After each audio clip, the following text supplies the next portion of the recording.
continuar nossa conversa.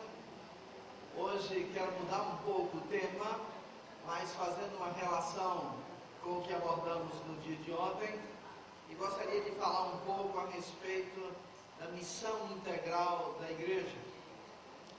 Na primeira e segunda parte, ontem, falamos sobre a mente de Cristo como sendo um tipo de mentalidade. E deve ter ficado subentendido que o fato de uma pessoa haver se convertido não quer dizer necessariamente que ela já tenha a mente de Cristo. Na verdade, ela pode estar há anos e anos e anos na igreja, ser um bom ou uma boa religiosa, mas não necessariamente ter a mente de Cristo. A mente de Cristo, como dissemos ontem, não é uma mente condenadora, não é uma mente acusadora, mas é uma mente acolhedora e integral, que procura ver as coisas sem dualismo, uma mente integral. Na terceira parte, nós falamos sobre a Shalom de Jesus, a Shalom de Jesus, abordando a ideia da paz do Senhor, ou a paz de Cristo.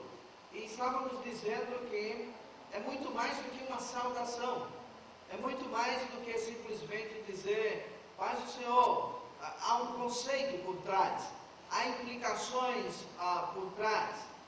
Esta saudação é um conceito que tem implicações. Uma das implicações, ou algumas das implicações, é que quer dizer harmonia, equilíbrio, quer dizer também saúde, quer dizer prosperidade. Eu tentei evitar esta palavra ontem para não dar a entender que estamos anunciando o evangelho da prosperidade, porque não estamos. Mas prosperidade em todos os aspectos, no aspecto espiritual, no aspecto que inclui este equilíbrio, mas não materialismo. Um outro ponto que deixei em aberto ontem, dentro dessa ideia da Shalom, da paz, é que a paz ela não cai do céu. A paz ela é construída, ela é fruto da justiça. Não há paz onde não há justiça. Não há paz onde a injustiça reina, onde a injustiça toma conta. E aí eu acho que entra o assunto desta tarde, que é o papel da igreja nesta sociedade, dentro desta ideia de missão integral ou da integralidade da missão. Por quê? Porque a igreja ela é sacramentum, ela é um sinal de Deus para a sociedade, para a humanidade, ou pelo menos deveria ser. A igreja é um sinal de esperança. As pessoas, ao verem as igrejas cristãs, deveriam renovar a sua esperança, deveriam dizer: aqui está um sinal de que Deus está presente nesta comunidade, na nossa comunidade. Aqui está um sinal de que Deus ainda se importa conosco, de que Deus não nos abandonou, Deus se importa conosco. Gostaria de, em um primeiro momento, falar um pouco, ter um olhar retrospectivo a respeito da missão integral, vendo um pouco de história. Em um segundo momento, trazer um pouco a ideia do sentido, do significado do termo missão integral. Depois, tratar um pouco dos obstáculos à prática da missão integral. E, por fim, terminar com alguns desafios à missão integral, essa integralidade da missão. O marco histórico da missão integral geralmente se reporta a 1974, ao Congresso Internacional de Lausanne, aquilo que depois veio a se tornar o movimento de Lausanne. Quantos aqui já ouviram falar em Lausanne, Congresso de Lausanne, movimento de Lausanne? Por favor, levante a mão só para eu ver. Muito pouco. Muito poucas pessoas. Mas há muito material sobre o assunto. Em 74, reuniram-se mais de 2.000 líderes cristãos ao redor do mundo para um congresso mundial de evangelização. Aquele congresso teve, quem chamou foi o Dr. Billy Graham, que convocou, um dos principais convocadores, e naquele congresso, os líderes cristãos do mundo inteiro, de diversas partes do mundo, eles se reuniram e discutiram a respeito da evangelização e de missões no mundo. É claro que houve tensões, havia muitas tensões no congresso. Havia um grupo de latino-americanos liderado por um jovem teólogo, aí na faixa dos 40 anos de idade, chamado René Padilha, e um outro teólogo chamado Samuel Escobar. Estes dois foi que se sobressaíram. Por outro lado, representando os Estados Unidos e uma outra corrente teológica, tinha-se Peter Wagner e Donald McGavran, do Seminário Teológico Fuller. Gravin é considerado como o pai do movimento de crescimento da igreja, e Peter Wagner é considerado talvez como o principal líder do movimento de crescimento da igreja, que estourou na década de 80, início da década de 90. Mas lá haviam tensões, porque haviam aqueles que diziam que bastava evangelizar as pessoas, elas eram salvas, e aí o nosso papel já havia sido cumprido.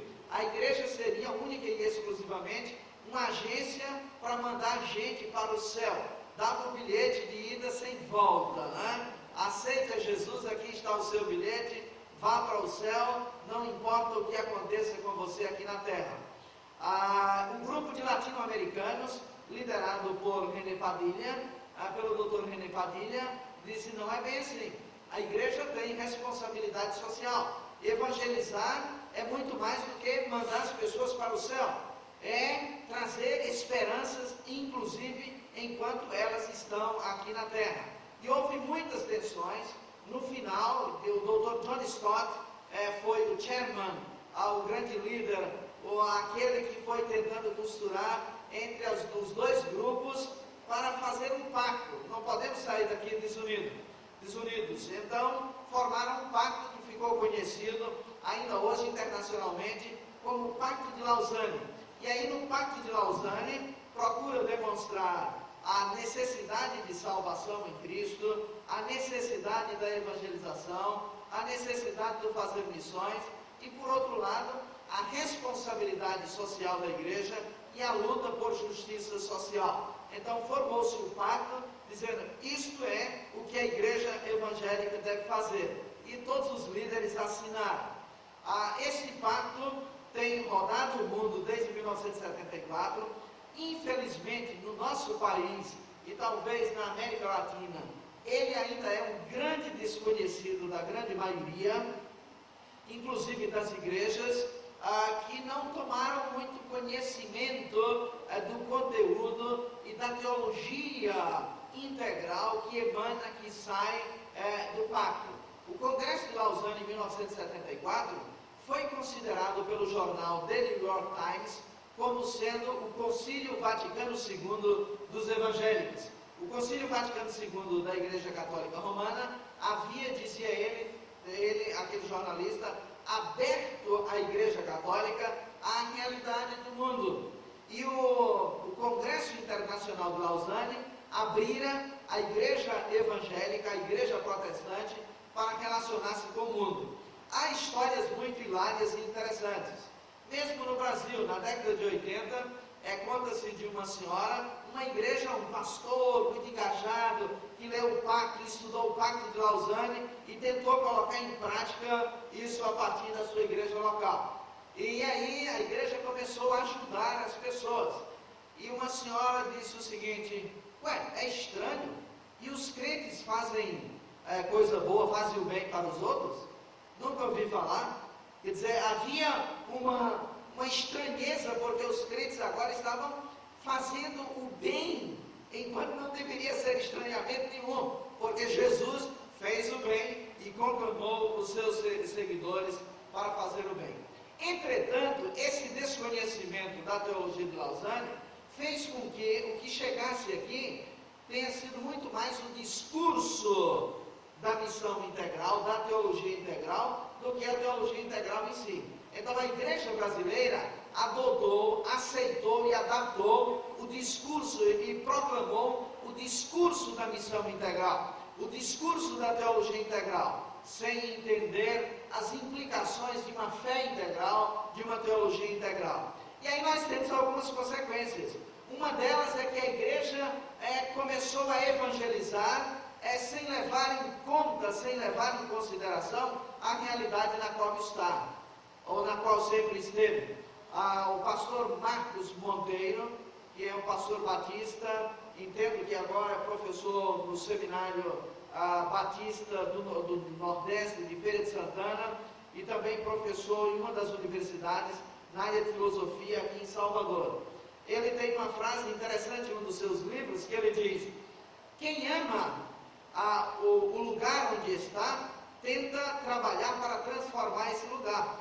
E aí ele diz: eu tenho a leve impressão de que a igreja não ama os lugares onde ela está, porque ela está interessada só em tirar as pessoas dali e mandar para o céu, mas não diz absolutamente nada a respeito do que está ao seu redor, da violência, da fome, da morte, da prostituição, e diz que está aí. Quer dizer, o evangelho e os evangélicos passaram a pregar um tipo de pregação desencarnada da realidade social onde as pessoas estão, Isso tem uma série de defeitos. Uma outra consequência é que os evangélicos passam a não ter uma teologia profunda, refletida, e passam a ser ingênuos e manipulados com muita facilidade. Há muitas acusações a respeito dos evangélicos. Uma delas é a acusação de que a igreja evangélica foi tremendamente beneficiada durante o regime militar e recebeu muitas concessões de rádio e de televisão para propagar, porque os militares precisavam diminuir a influência da igreja católica. Os históricos mantiveram a crítica, mas sem muito envolvimento, e por outro lado, principalmente os pentecostais, nem sempre foram mais ingênuos, então aceitaram com muita ingenuidade, e com isso foram beneficiados com rádios, com concessões de rádios, principalmente rádio, mas ingenuamente servindo ao sistema que aí estava. O que é que nós temos daí? É que simplesmente muitos evangélicos e igrejas passaram a se vender e vender o seu voto por um par de sandália, por uma telinha na igreja, para um ônibus que o político tal vai mandar com os jovens com a sociedade de mulheres feminina para o acampamento de mulheres, e passaram a vender os votos dos crentes. Então, sem uma teologia por trás, para refletir, reflexiva, acabaram, de alguma forma, diluindo o evangelho e oferecendo um tipo de evangelho que é um evangelho água com açúcar. A palavra evangelho, no seu início, ela era simplesmente o quê? Boa nova, boa notícia. E essa boa notícia, não havia 4 livros, não havia os livros. Os livros surgiram 40 a 50 anos depois. Então, o que era evangelho? Evangelho era boa nova, boa notícia. Era dizer para os pobres, para os miseráveis, como os pastores que estavam excluídos: Deus não se esqueceu de vocês. Deus não se esqueceu de vocês. Deus não abandonou vocês. Esse era o evangelho. Evangelho era toda e qualquer boa notícia dada em nome de Deus, em nome de Cristo e por amor a Cristo. Para quem está com fome, qual é o evangelho? Qual é a boa notícia? Aqui está um prato de comida. Para quem está com sede, qual é a boa notícia? Aqui tem água. Para quem está com frio, qual é a boa notícia? Você tem um agasalho. Para quem não tem teto, qual é a boa notícia? A boa notícia é: aqui tem um lugar para você se abrigar. Nós confundimos as coisas. E passamos a entender ou a imaginar que o evangelho é somente os 4 livros. O conteúdo dos 4 livros é o evangelho. Deus não se esqueceu de vocês. Vocês são amados por Deus. E Deus tem uma vida nova para que vocês vivam a partir daqui até chegar lá. Este evangelho esse evangelho água com açúcar, produziu esta geração de pessoas que aceita Jesus como um favor. Aceita Jesus como um favor, que o bichinho está lá do lado de fora, sabe, do meu coração. Então deixa eu fazer um favor para Jesus. E deixa ele entrar. Ele entra, mas aí eu deixo ele de um ladinho aqui, deixo ele aqui. Quando convém, aí eu digo que sou de Jesus, que ele é meu, que ele é o primeiro lugar. Bem, ele é o primeiro lugar nesse momento. Já trabalhei isso ontem. Quem é o primeiro lugar hoje, poderá ser o segundo amanhã, e daqui a pouco pode não ter lugar nenhum na vida da pessoa. Passa a ser um evangelho de conveniência. De conveniência. Não é um evangelho que estrutura. Se você é cristão, dentro da mentalidade de Cristo, da mente de Cristo, você não é só cristão na igreja. Você deve ser cristão na igreja, na praia, no cinema, no campo de futebol, em todo e qualquer lugar, porque ele é o fundamento do seu ser, ele é a razão da sua existência, ele é aquele que move você para todo e qualquer lugar. Sem ele, simplesmente não dá para fazer. Então, esse evangelho água com açúcar gerou esse tipo de pessoas. O pastor Ariovaldo Ramos, não sei quantos de vocês conhecem, o ano passado Ari esteve em Recife e eu fui ouvi-lo, um irmão muito querido, e ele estava na primeira igreja batista do Recife, dando uma palestra para líderes. E ele disse que, eu não me lembro o nome da favela no Rio de Janeiro, foi convidado para pregar em uma favela lá. E disseram, o senhor chega em tal lugar, desce, pode subir, as pessoas já estão sabendo, ninguém vai lhe incomodar. E ele chegou meio temeroso, subiu o morro e foi subindo meio com medo, e de repente ele começou a ouvir vozes cantando, seu sangue garante a vitória, eu fui comprado por um preço muito alto, e depois o rei está voltando. Ele disse que pensou assim, bem, eu vou me aproximar daquele grupo ali, eu vou naquela direção, porque ali estão os irmãos. Quando ele chegou lá, tinha um grupo de irmãos fazendo uma coisa, enrolando papelotes de cocaína, um grupo de pessoas de cocaína e maconha, e cantando lá na maior tranquilidade os hinos tradicionais evangélicos, sem nenhum problema de consciência. Quando o viram, disseram o seguinte, reverendo, estávamos aguardando o senhor, vamos levar o senhor lá na nossa igreja. Não se preocupe, aqui ninguém vai mexer com o senhor. Está conosco e está com Deus. O que é que eu vou dizer aqui?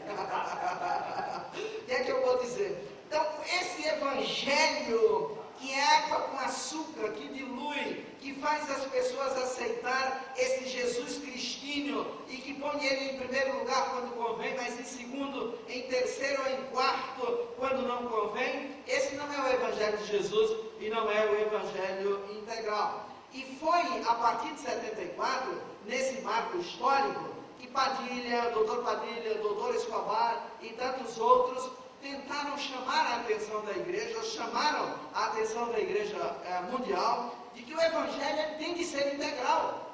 Ele tem de ser integral. O evangelho não pode só ter interesse na alma, mas tem de ter interesse na pessoa como um todo. É no corpo, é na alma, é no espírito, é nas emoções, porque tudo isso forma a pessoa humana. Tudo isso forma a pessoa humana. 1974. A igreja evangélica, a partir daí, adota o discurso da missão integral, mas não adota a teologia da missão integral, a prática da missão integral. E aí alguns, ao adotarem discursos, falam de missão integral para lá e para cá, e naquela época, quem não falasse de missão integral era considerado um crente de segunda categoria. Então essas pessoas que se destacam conseguem bolsas para viajar para lá, para cá, viajam, e percebe-se que é um bom negócio falar sobre o discurso de missão integral, porque você viaja para um lado e para outro, sem precisar abraçar a prática da missão integral, sem precisar dizer que a fé cristã tem implicações públicas. Tem implicações públicas. Não é só para dentro da igreja, para levantar as mãos, tudo isso é muito bom, tudo isso é excelente, mas não é só. A fé cristã tem implicações públicas, ela acontece, é algo que acontece no interior, mas que vai para as vias públicas.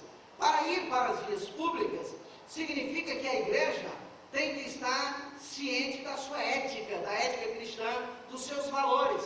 E ela vai para os diversos espaços para defender ou para proclamar os valores do reino de Deus, para defender a vida, defender a dignidade das pessoas, para, em nome de Cristo, mudar e transformar as situações injustas que estão aí.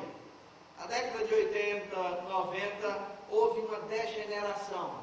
A igreja perde o discurso público e passa a utilizar um discurso interno, onde ela se satisfaz com os cacuetes evangélicos. Os cacuetes evangélicos. A pessoa levanta a mão, ela já diz assim, aqui já aconteceu tudo o que tinha de acontecer. E aí ele chega e nós ensinamos para eles alguns cacuetes que ele tem de aprender. Um deles, me perdoe, eu não estou dizendo que não deva usar a saudação à paz do Senhor, não é absolutamente nada disso. A mensagem de ontem teve a intenção de dizer que nós devemos fazê-lo, mas entender que esta paz ela tem implicações para nós, para a igreja e para a sociedade. Então a pessoa chega na igreja e ele começa a aprender os cacuetes nossos. Glória a Deus, a paz do Senhor, oh, aleluia! E nós confundimos o teatro da fé com a própria fé. O teatro da fé com a própria fé. Alguns aprenderam a levantar as mãos e ficar, e quem não levanta as mãos, aí é considerado crente de segunda ou de terceira categoria. Mais uma vez, não estou afirmando que não deva se levantar as mãos. Tudo isso é bom e é saudável quando feito, quando realizado sinceramente, mas quando expressa aquilo que de fato aconteceu no íntimo. Mas quando não expressa isso, passa a ser teatro. E aí aplaude-se os atores e atrizes evangélicas que aprenderam todos os cacuetes evangélicos, mas que entretanto não vivem o evangelho de Jesus, esse evangelho transformador.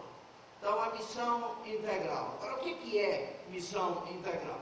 Missão integral, alguém já disse que a missão ou ela é integral ou ela não é missão. Pelo menos não missão de Jesus.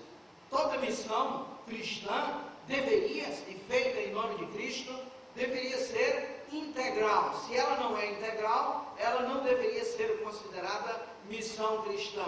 Porque quando o evangelho chega, ele deveria chegar olhando a pessoa como um todo. Corpo, alma, espírito, emoções, como um todo, e levando à transformação.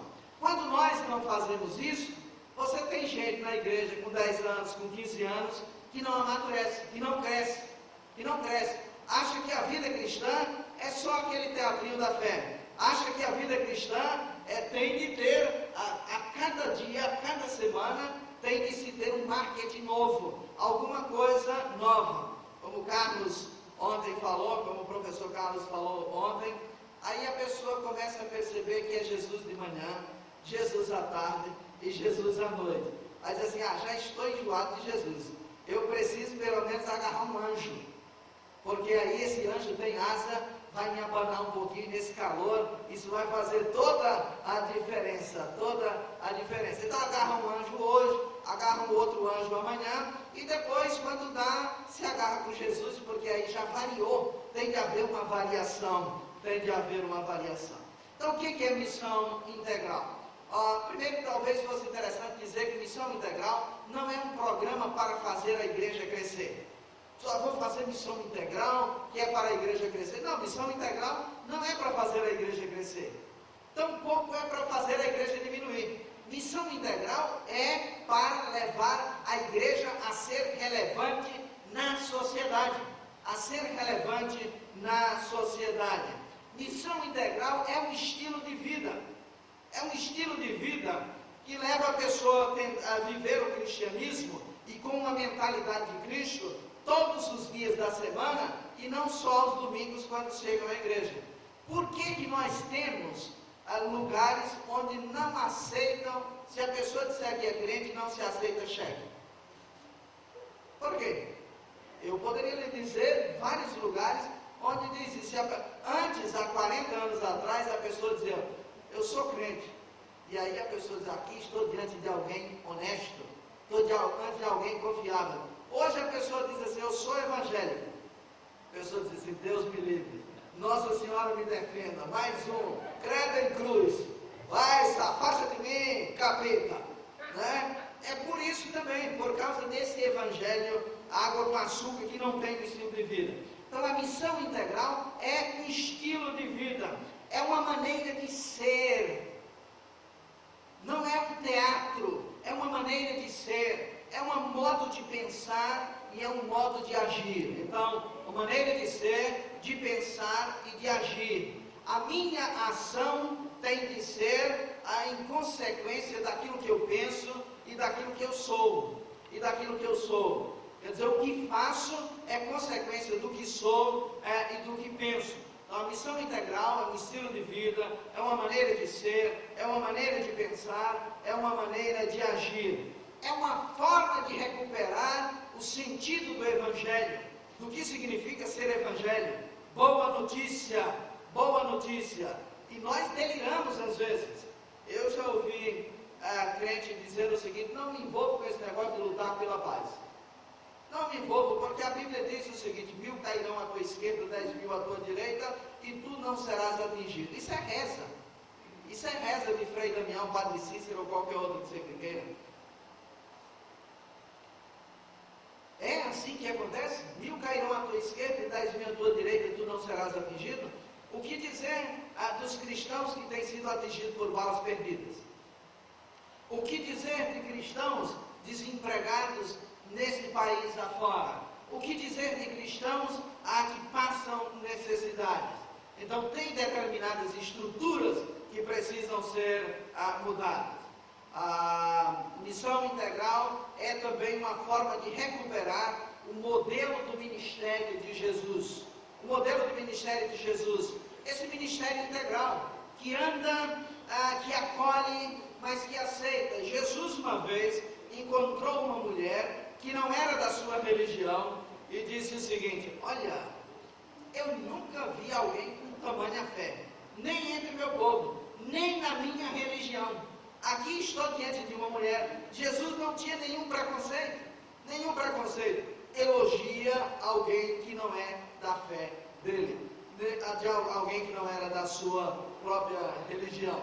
Então, missão integral é também uma forma de recuperar o modelo de ministério de Jesus, a mentalidade de Jesus, que deve ser formada em você e em mim. E aí, o que é que significa esse termo? Tem algum significado. Alguns vão dizer que missão integral é somente as obras de misericórdia. É dar uma cesta básica, é dar um par de chinelo para alguém, é arranjar uma camisa, é dar um prato de comida. Isso também é, mas não é só isso. Isso é só uma primeira parte. Outros vão indicar que missão integral também é a promoção social. É promover a discussão de temas e também de ações que promovam a dignidade humana. Nós, no Nordeste, temos aí turismo sexual em toda a orla nordestina. Turismo sexual. Meninas e meninos do nosso país que são explorados sexualmente, geralmente meninos e meninas de famílias pobres, que vêm das nossas favelas, estão aí. O que é que nós temos para dizer para essas crianças? O que é que nós precisamos fazer enquanto igreja para mudar, para denunciar, para nos engajar, para em nome de Cristo ir para os espaços públicos e dizer, isto não pode acontecer? O que nós podemos fazer? O problema é que a igreja evangélica brasileira aprendeu a marchar por Jesus, mas não aprendeu a caminhar com Jesus. A cada ano faz uma marcha para Jesus, mas está tendo dificuldade em caminhar com Jesus. Porque caminhar com Jesus é defender a dignidade humana. Caminhar com Jesus é defender, inclusive, aqueles que não pertencem aos seus quadros, aos seus filhos. Lembram da parábola do bom samaritano? Do bom samaritano. Passou um sacerdote, o samaritano era um herético. Então passou alguém, foi lá, estava caído, e aí passa um sacerdote, tranquilamente, passa lá, ele diz: rapaz, se eu não tivesse tão apressado, eu tenho que celebrar o culto agora, fazer uns sacrifícios de louvor e adoração a Deus, eu até que ajudaria esse desgraçado. Também, quem foi que mandou ele passar por aqui, numa hora dessa? Quem mandou? E foi em frente. Aí, segundo, passou um levita, com o seu violão na sua guitarra lá, diz assim: eita, se ferrou, tá vendo? Se fosse como eu, se eu andasse para a igreja, não teria acontecido. E passou direto e foi em frente. Depois vem um herético e passa lá, se ajoelha. Se fosse nos dias de hoje, pegaria o telefone, o celular, ligaria para, aqui é o quê? Lá em Recife é o SAMU, né? Ligaria para o SAMU e dizia assim: alô, olha, tem uma pessoa aqui que parece que foi assaltada, tal, está na rua tal, você pode vir aqui? Como é que está? Está todo ensanguentado aqui, eu vou ficar aqui aguardando. E aí vem, o SAMU vem, pega, e a pessoa pega o cartão e diz: olha, qualquer coisa que ele precisar, liga para mim, eu estou disposta a ajudar. A igreja evangélica, com raríssimas exceções, está apática àquilo que acontece nesse país. Ela se reúne para criticar os gays, para lutar contra a questão da homossexualidade, casamento de homossexual. Meu irmão, minha irmã, eu não estou defendendo isso, não é isso. Mas veja só, se o Congresso Nacional decretar que os homossexuais podem casar, ter união civil, não é religiosa, é união civil, você vai largar sua mulher para casar com um homem? Você vai largar seu marido para casar com outra mulher? Isso não tem nada a ver conosco. Eles já estão vivendo juntos. Quer dizer, nós temos que sair para defender e combater questões estruturais, questões que estão aí e que merecem nossa atenção. Defender a dignidade humana, nenhuma pessoa deve ser discriminada, deve ser atacada, deve ser maltratada pelo fato de ser negro, ou pelo fato de ser branco, pelo fato de ser hétero, ou pelo fato de ser homo, pelo fato de ser amarelo ou azul. Todos são pessoas dignas. E como pessoas dignas, nós temos de defender a dignidade deles em nome de Jesus e por amor de Jesus. Então você tem assuntos que a igreja tem deixado de tratar. Um deles, eu já disse, é a questão da prostituição infantil. A outra é o trabalho infantil. E são aí crianças, a falta de alimentação. Crianças que muitas vezes estão nas nossas igrejas e que não têm o que comer. Eu fui pastor de uma igreja na periferia de São Paulo. Em um bairro que na época era chamada de a grande favela da Grande São Paulo, no bairro de Guaianazes, onde só tem nordestinos ou descendentes de nordestinos. E um dia estávamos na escola dominical, eu estava no gabinete pastoral, numa classe de escola dominical, ensinando a Bíblia entusiasmadamente, quando chegou alguém e disse assim: pastor, temos um problema, temos uma criança endemoniada. Aí lá vou eu. Quando chego lá, a criança está lá, meia mole e tal. Eu perguntei, fiz pergunta, me explicaram mais ou menos. Eu falei com o irmão, pegamos o carro do irmão, fomos até o hospital. Chegou lá, o médico examinou e disse o seguinte: olha, pastor, essa criança desmaiou de fome. O que é que vocês fizeram lá? Estavam cantando, muito gesto e tudo. Disse: olha, conversei com essa criança, ela mal almoçou ontem, não jantou ontem, não tomou café hoje pela manhã, e quando chegou lá na igreja que começou a cantar, se movimentar muito, ela desmaiou. Eu não tenho o que eu possa fazer aqui, vou aplicar um soro, mas ela precisa de comida, o senhor tem que fazer alguma coisa. Arranja uma cesta básica para ela, lá com os irmãos, porque o problema dela é fome. O problema dela é fome. E aí foi uma discussão na igreja, tal, o que a gente vai fazer, o que não vai. Finalmente alguém diz, bem, se o problema aconteceu aqui, vamos oferecer um café da manhã, um pão com a manteiga aí para as crianças que não tomaram café antes de chegar.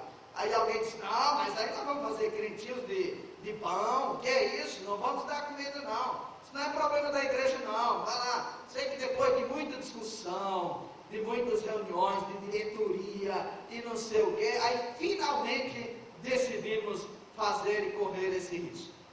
Decidiram correr esse risco. Ali começou uma caminhada da igreja junto ao bairro. Começamos a fazer isso. Depois percebemos que muitas das crianças que vinham à igreja, elas não estavam estudando. Não estavam estudando.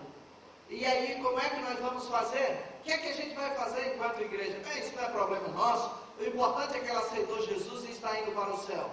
Decidimos correr, dar um próximo passo. Matricular, falar com os pais, matricular essas crianças na escola pública e conseguir cadernos. Saímos, eu, minha esposa, pedindo no supermercado, chegar a falar com o dono do supermercado, a dono de armazém e tal, pedia caderno, pedia lápis, pedia caneta, lápis de cor e entregar a criança para ela ir. Agora, os pais não iam, de forma alguma, não iam para as reuniões de pais e mestres. E aí lá vai minha esposa e eu, e conseguimos outros irmãos e irmãs da igreja para ir.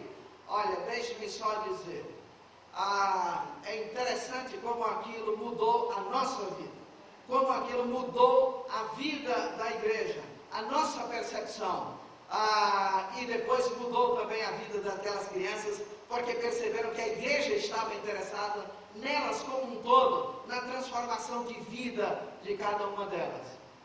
Um dia morreu uma pessoa no bairro e não tinha, acho que chama-se necrotério, onde vão para velar, no velório, né?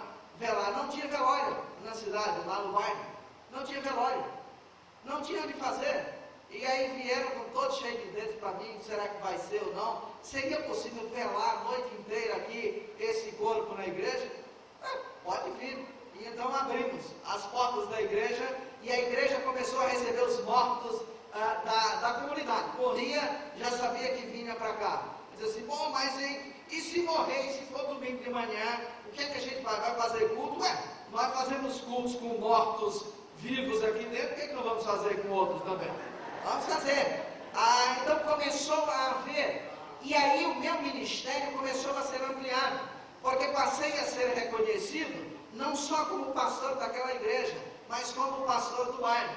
Como pastor do bairro. Então a pessoa ia casar e diz assim, pastor, eu não sou membro da sua igreja, é possível o senhor fazer o meu casamento? É claro que é possível. Agora, antes você vai ter de fazer, nós exigimos que faça um curso de preparação para o casamento. E durante o curso de preparação para o casamento, vinha todo o embasamento cristão e vinha todo o relacionamento, que isso perdurava. Quando a criança nascia, então nós fazíamos uma visita e dizia o seguinte, dizíamos, queremos dedicar esta criança ao Senhor, você não gostaria de trazer à igreja em um culto público, convide os seus amigos, os seus parentes, os seus familiares, queremos dedicar esta criança ao Senhor. E aí, no domingo, no principal culto, aí ia lá gente que não era cristão, que não era crente. Então nós íamos, fazíamos uma bela festa, dedicávamos a criança e com isso tínhamos acesso e inserção na comunidade. Belo dia, eu fui contactado por um político que queria falar alguma coisa na igreja. Eu falei, não costumamos fazer isso. Não, mas o senhor não se preocupe que eu estou aqui e eu ajudo. Eu disse, esse não é o problema. Mas de tanta insistência, período de política e um e outro, decidimos fazer uma semana de fé, oração e política. Fizemos uma faixa, colocamos fé, oração e política. e colocamos o nome dos candidatos, contactamos os candidatos, então eles vinham, nós tínhamos um período de adoração, tínhamos um período de oração, culto também, depois tinha uma devocional, uma parte de pregação minha, e aí eles ficavam lá, ele ficava lá, cada dia era um diferente, e ele tinha que responder 3 perguntas básicas. Primeiro, quem é o Senhor? De onde vens e para onde vais? Não adianta me dizer que vem de rodear a terra e passear por ela, porque já conhecemos isso. Quem é o Senhor? O Senhor está chegando aqui, querendo o voto do povo e tal. Quem é o Senhor? E a comunidade fica para a igreja. Gente crente, não crente, vinha lá. Quem é o Senhor? Essa é a pergunta que o Senhor deve responder. Aí a pessoa é lá e tal. O que é que o Senhor já fez por esse bairro? O que é que o Senhor já fez por esse bairro? Vamos lá. O que é que o Senhor pretende fazer por esse bairro, se por um acaso for eleito? E aí, depois dessas 3 perguntas básicas, a comunidade, eles ficavam à disposição para a comunidade fazer pergunta. Resultado, a igreja era uma igreja de bairro. Isso não era fácil, porque alguns irmãos diziam, mas vem gente não crente aqui. Eu disse, é claro que vem não crente. Jesus veio para eles mesmo. É só os certinhos que vêm, devem entrar na igreja? Só isso? Olha, eu conheço, eu nasci, vivi a vida inteira dentro de igreja. Eu sei que quer encontrar gente torta, vá na igreja. O templo ficava a semana inteira fechado. Durante a manhã e a tarde. Começamos a trazer crianças do bairro, trazer irmãs que eram estudantes de pedagogia e tal, para dar um reforço escolar e ajudar. Há uns 2 anos atrás, eu tive uma das minhas muitas alegrias. Eu fui a São Paulo participar de uma formatura de uma daquelas meninas que na época tinham 8, 9 anos de idade. Sabe, fui lá, se formou na PUC de São Paulo, uma das melhores universidades.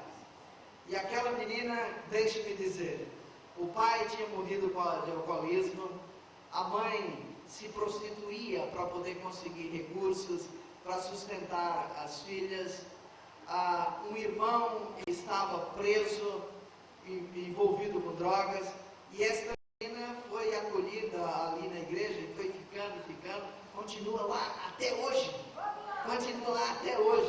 Mas aí eu fui para a formatura dela, e a mãe dela, me perdoe o linguajar que vou utilizar aqui, foi o linguajar da mãe dela, virou para mim e disse assim, pastor, pode uma filha de uma puta ir para a universidade? E eu não disse nada, só abracei ela. Não só pode ir, mas como pode sair de lá? Se a igreja for a esperança, a igreja é sacramento de Deus, é sinal de esperança para quem não tem esperança, é transformação para quem não consegue enxergar nada. Mas para isso a igreja precisa mudar a teologia e entender que a transformação é integral, que a pessoa é integral. Então aí nós temos de entrar na questão das estruturas. Quais são os empecilhos, os obstáculos à prática da missão integral? Bem, alguns obstáculos. O primeiro obstáculo é a linguagem. A nossa linguagem não ajuda muito. A nossa linguagem é uma linguagem que, em alguns casos, beira a manipulação. Nós queremos que a pessoa diga que está tudo bem, mesmo quando tudo vai mal. Isso é uma negação. Freud explica. Nós não queremos que as pessoas digam como elas estão, como elas se sentem e como elas se veem. Então a nossa linguagem é um evangeliquez, cheio de espiritualidade. Graça e paz, meu irmão. Aí impostamos a voz, né? Ele está aqui.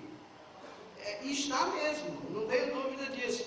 Mas a linguagem não ajuda muito.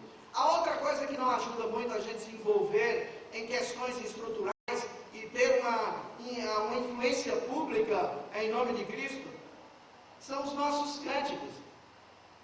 Porque os nossos cânticos só falam de céu, mas não dizem muita coisa sobre aqui a terra. só nos prepara para ir para o céu. O rei está voltando para quê? Para você ir para lá. E o que é que eu faço enquanto ele não volta? Não tem problema, meu irmão.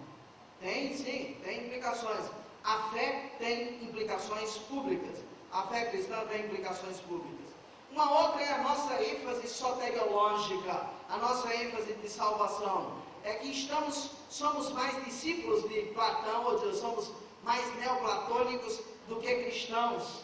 O cristianismo crê na ressurreição do corpo, e os neoplatônicos acreditam na salvação da alma, enquanto o texto bíblico diz que Jesus veio para salvar o ser humano como um todo, corpo, alma e espírito. No final, o próprio corpo que a terra terá comido, ele será ressuscitado, mostrando esta integralidade da salvação e esta integralidade da teologia. Então a nossa soteriologia é uma soteriologia muito influenciada pelo neoplatonismo e não por Cristo e não pelo pensamento hebreu. A nossa teologia pastoral, ela precisa ser repensada e vista. Aqui temos vários que se formaram e outros que estão estudando. Vocês precisam debruçar a cabeça, o cérebro sobre isso, pesquisar e trazer novas luzes para o caminhar da igreja no século XXI. Homens e mulheres precisam fazer isso.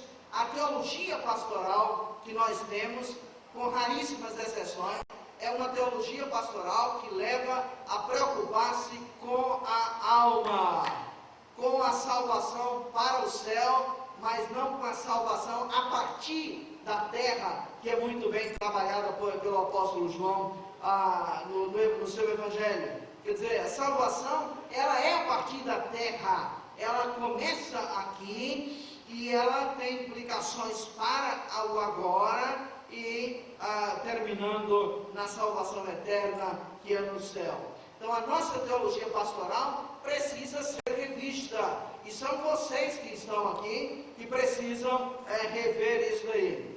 A nossa escola dominical é um outro empecilho, porque as revistas da escola dominical não falam, com raríssimas exceções, não falam nada sobre a realidade concreta. Não falam nada, absolutamente nada. Não diz nada. Uma das minhas filhas é estudante de pedagogia em uma universidade em Recife. E o ano passado ela decidiu fazer estágio na periferia da cidade. Ela foi lá, passou o ano inteiro em uma escola pública. Numa sexta-feira que antecedia o Dia das Mães, no domingo, uma criança que estava na sua classe, na hora do recreio, desmaiou. E aí chamaram ela, e ela foi lá, tal. Então, o que foi que houve? E a criança no final disse que não tinha lanchado. E não lanchou por quê? Naquele dia o lanche tinha sido bom. Suco, tinha havido suco, tinha havido cachorro quente, e 2 cachorros quentes para cada criança. E a criança foi e disse o seguinte, ela perguntou, você não comeu? Não. Aí você não pegou o seu lanche? Ela disse, peguei sim, peguei o meu lanche. E por que você não comeu? Vamos lá, vamos comer. Aí a criança disse, não tia, eu não posso comer. É que domingo é Dia das Mães e eu não tenho nada para dar de presente à minha mãe e eu vou levar esse cachorro quente para ela. Vou levar esse cachorro quente para ela. A nossa escola, as nossas escolas dominicais, as nossas revistas de escola dominical, muitas vezes não dizem nada sobre a realidade social do Brasil. Não dizem nada, então cria uma geração de alienados, porque o texto bíblico não faz relação com a realidade que aí está. Com a realidade que aí está.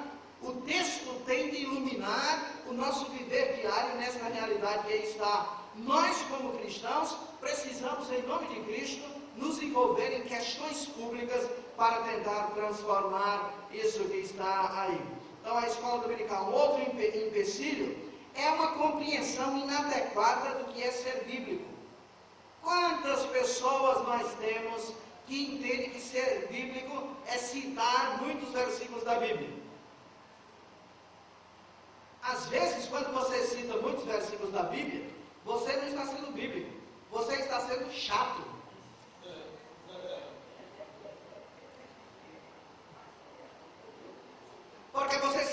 tantos versículos da Bíblia, não interpreta nenhum deles, e é citar por citar. Está sendo somente chato, porque não diz nada com coisa nenhuma. Às vezes se lê Mateus e fala sobre Mato Grosso do Sul, Mato Grosso do Norte ou qualquer outra coisa. Então há uma compreensão inadequada do que é ser bíblico. Segundo Paul Fresco, sociólogo da Unicamp e presbiteriano, ele diz o seguinte, que ser bíblico deveria ter uma agenda positiva, deveria ter uma agenda positiva que nos obrigasse a falar de certas coisas. Nós somos muito seletivos nos nossos textos bíblicos. Por exemplo, Amós trabalha esta ideia de exploração, é o profeta da justiça social, mas nós não falamos muito de Amós. O que nós entendemos de Amós é só o versículo que diz o seguinte, prepara-te para encontrares com o Senhor teu Deus. E aquele contexto é um contexto de denúncia, de injustiça. E ele diz, bem, vocês que estão cometendo injustiças, aguardem um pouquinho, preparem-se, porque vocês vão se encontrar com o Deus da justiça. Vão se encontrar com Deus da justiça. Então, Paul Fresco diz que ser bíblico deveria ter uma agenda positiva que nos obrigasse a falar de certas coisas que geralmente não falamos e a dizer onde se informar sobre elas. Deveria ser também falar sobre as implicações de uma fé nos diversos espaços. O que é que nós, enquanto igreja brasileira, temos a dizer sobre a prostituição infantil? O que é que nós, como igreja brasileira, temos a dizer a respeito do trabalho infantil? O que é que nós, como igreja brasileira, temos a dizer a respeito do aumento do desemprego? Como é que a gente vai fazer isso? Então, Fresco diz, ser bíblico deveria ser nos levar a falar sobre as implicações de uma fé pública.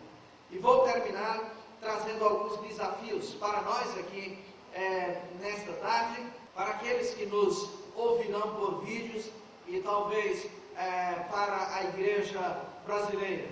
Quais são os desafios que nós devemos ter para uma teologia que seja integral? Uma teologia que leve em consideração o ser humano como um todo, mas também a vida como um todo, inclusive a vida do planeta, Por que não temos ainda uma teologia evangélica, protestante, do meio ambiental? Por quê? Esse planeta é como um barco, ou como uma barca. Aqui nesse planeta estão ateus, atoas, gente de diversas religiões, cristãos e não cristãos. Se esse barco furar, todos os que estão dentro dele, acontecerão alguma coisa.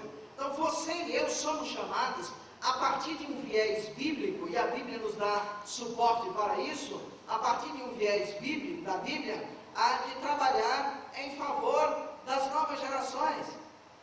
Mas e se Jesus voltar antes? Não se preocupe, se Jesus voltar antes, você não vai ficar para cuidar da ecologia. Não, você não vai ficar. Então, alguns desafios. O primeiro desafio para a igreja brasileira é o desafio de ser sensível à realidade que aí está. Esta sensibilidade significa ela deixar de lado as influências da sociedade que está. Por exemplo, a sociedade é insensível.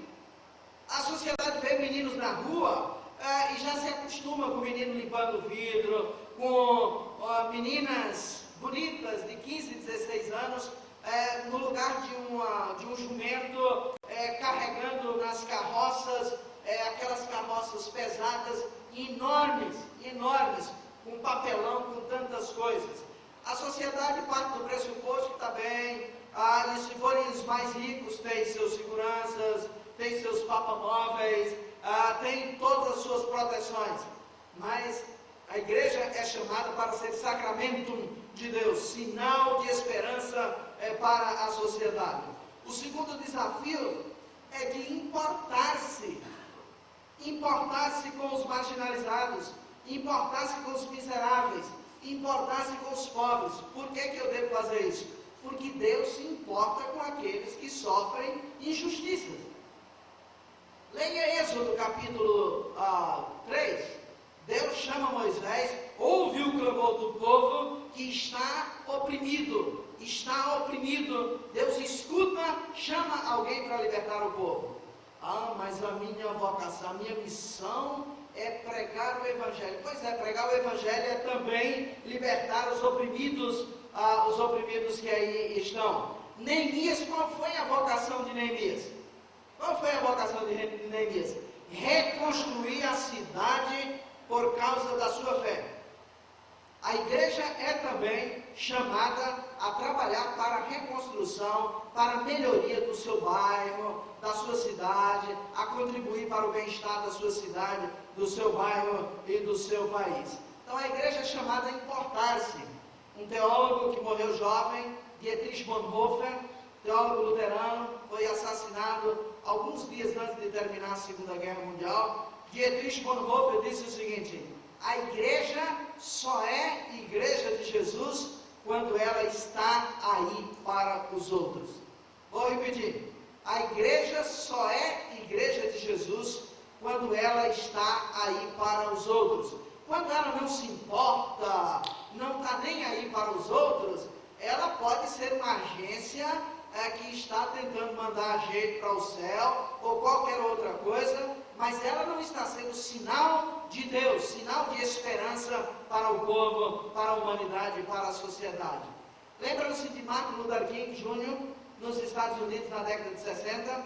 Por causa da sua fé em Deus, ele se envolve no movimento para trabalhar discriminação, para lutar contra a questão da discriminação que os negros naquele país estavam sofrendo. Este é o estado mais negro deste país, a Bahia. É o estado mais negro. Meu pai é negro, eu sou filho de negro. Minha mãe era branca, meu pai é negro. Agora, o que nós temos a dizer para isso? A respeito disso? Há no mercado, tem alguns teólogos protestantes que estão trabalhando a ideia de uma teologia negra, a partir do pensamento negro, para tentar dizer alguma coisa. O que nós estamos dizendo? Então, Martin Luther King, a partir da sua fé e por causa da sua fé, se engaja no movimento para criar uma igualdade. Nelson Mandela é cristão também. Nelson Mandela é membro da igreja anglicana. E Mandela esteve preso por 29 anos, porque lutando para que o seu povo fosse livre. Olha, eu disse ontem que toda teologia, ela não é neutra. Toda teologia tem pressupostos. Está a serviço de alguém. Desmond Tutu, o bispo Desmond Tutu, alguns dias antes de se aposentar, na sua pregação, ele disse algo interessante. Ele disse: vocês chegaram aqui, e olhou para as câmeras, estava pregando pela televisão. Ele disse: vocês chegaram aqui, e dizia isso para os protestantes europeus, é uma mensagem direta, certamente, para a igreja protestante reformada holandesa, que foi quem chegou lá na África do Sul. Vocês chegaram aqui, nos deram a Bíblia, nos tomaram as terras e nos convenceram que éramos uma raça inferior. Hoje, depois de ter lido a Bíblia, nós descobrimos que não somos uma raça inferior, queremos as nossas terras de volta, mas a Bíblia nós não queremos dar para vocês de novo, não. Porque a leitura da Bíblia deve libertar. Deve libertar. Disse que tinha um pastor e um rabino que se tornaram muito amigos na cidade. E o rabino disse o seguinte: pastor, eu estou com um problema muito sério. Eu não consigo dormir, eu fico com insônia. E às vezes vou dormir para 3 horas da manhã, cansado. E no outro dia amanheço cansado. Isso vem acontecendo já há semanas e eu não consigo. E o pastor disse o seguinte: ah, Rabino, eu tinha esse problema. Aí, como é que você resolveu? Ele disse: muito simples. Eu passei a ler a Bíblia antes de dormir. E aí, às vezes, eu durmo. Quando eu começo a ler a Bíblia, eu durmo. E o Rabino disse: pois bem, pastor, meu problema é exatamente esse, é porque eu começo a ler a Bíblia e não consigo dormir. Então, alguns crentes leem a Bíblia para dormir, leem a Bíblia para se anestesiar, leem a Bíblia para não ver a realidade, para se alienar. Mas você e eu somos chamados a ler a Bíblia para dar insônia, para nos incomodar, para nos tirar do comodismo, para nos levar à sociedade para fazer alguma coisa. Porque Jesus foi alguém que andou fazendo bem em todos os lugares. Então, o segundo desafio, penúltimo desafio é o último desafio. Já ultrapassei os limites aqui do meu tempo. É recuperar um pouquinho da religião verdadeira. Tiago 1,27. Alguém se lembra? Qual é a religião verdadeira? Tiago 1,27. Qual é a religião verdadeira? Fazer o bem. Você quer entrar numa religião verdadeira? Está aí. Fazer o bem. Tiago 1,27. Esta é a religião de Jesus. Se você quiser um outro texto bíblico, abra o texto bíblico em Atos dos Apóstolos. Espero ter anotado. Atos capítulo 10, o versículo 38. Atos 10, 38.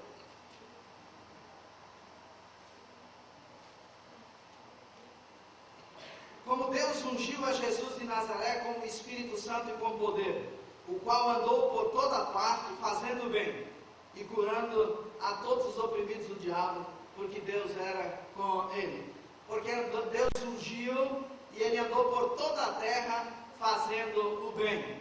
Então façamos o bem, nós fazemos o bem, anunciando o Evangelho, vivendo o Evangelho, praticando o Evangelho e dizendo para todos, e tendo o Evangelho como estilo de vida e anunciando para todos que a fé cristã tem implicações públicas. Então, que Deus nos abençoe, nos ajude e continue